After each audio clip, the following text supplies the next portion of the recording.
ইতিমধ্যে আপুনি সেই তথ্য সদৰি কৰিছে যি আচলতে অতিকৈ দুখজনক অষ্টম শ্ৰেণীৰ যিগৰাকী ছাত্ৰ চাহিল হুছেইন ইতিমধ্যে তেওঁ মৃত্যু খাবতি লৈছে আৰু উল্লেখ কৰিব লাগিব যে গুৱাহাটী মহানগৰীত আচলতে যি কেইবাটাও প্ৰায় 130টাতকৈ অধিক স্থান আচলতে জিলা প্ৰশাসনে নিৰ্ধাৰণ কৰি দিছিলে যে যিসমূহ স্থানত আচলতে মাটি কটা বা ঘৰ বন্ধা এইসমূহ কাৰ্য বিশেষকৈ এই যি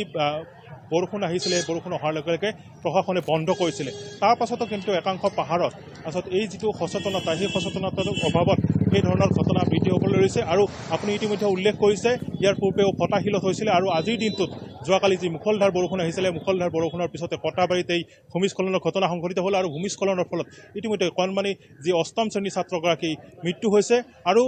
এই ঘটনাক লৈ পেলাই এতিয়া পৰিয়ালটোত আচলতে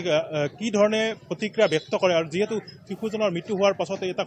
শোকাকুল পৰিৱেশে বিৰাজ কৰিছে সমগ্ৰ অঞ্চলটোতে আৰু যি স্বাস্থ্যজনিত কথা থাকে সেইসমূহ স্বাস্থ্যজনিত সমস্যাক লৈ পেলাই এতিয়া পৰিয়ালটোৱে যুঁজি আছে এই ক্ষেত্ৰত আচলতে জিলা প্ৰশাসন বা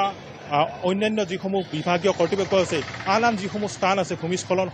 সম্ভাৱনাপূৰ্ণ সেইসমূহ স্থান কিদৰে আচলতে সজাগ কৰে সেয়া এই মুহূৰ্তত লক্ষণীয় হ'ব কিয়নো অনাগত দিনত যি বৰষুণ